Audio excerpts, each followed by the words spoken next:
एक अत्यंत धक्कादायक आणि महाराष्ट्राला हादरवून टाकणारी बातमी समोर आली आहे। राज्याचे उपमुख्यमंत्री अजित पवार यांचे पुणे जिल्ह्यातील बारामती येथे विमान अपघातात निधन झाले आहे। बारामतीमधील गाजोबावी परिसरात हे विमान लँडिंगच्या प्रयत्नात असताना कोसळले। या भीषण अपघातात अजित पवारांसह एकूण 5 जणांचा जागीच मृत्यू झाला आहे। मिळालेल्या अधिक माहितीनुसार उपमुख्यमंत्री अजित पवार हे नियोजित दौऱ्यासाठी बारामतीकडे जात होते। बारामती येथील गाजोबावी परिसरात विमान लँडिंगची प्रक्रिया सुरू असताना तांत्रिक बिघाडामुळे विमान जमिनीवर कोसळले। अपघात इतका भीषण होता की विमानाने क्षणार्धात पेट घेतला। या भीषण दुर्घटनेत महाराष्ट्राने आपला लाडका दादा गमावला आहे। त्यांच्यासोबत विमानात असलेल्या इतर 4 जणांचाही मृत्यू झाला आहे।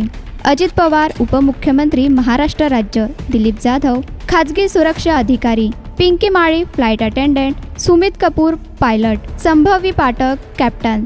अपघाताची माहिती मिळताच स्थानिक ग्रामस्थांनी आणि प्रशासकीय यंत्रणेने घटनास्थळी धाव घेतली। मात्र आगीची भीषणता आणि विमानाचा झालेला चक्काचूर पाहता कोणालाही वाचवणे शक्य झाले नाही।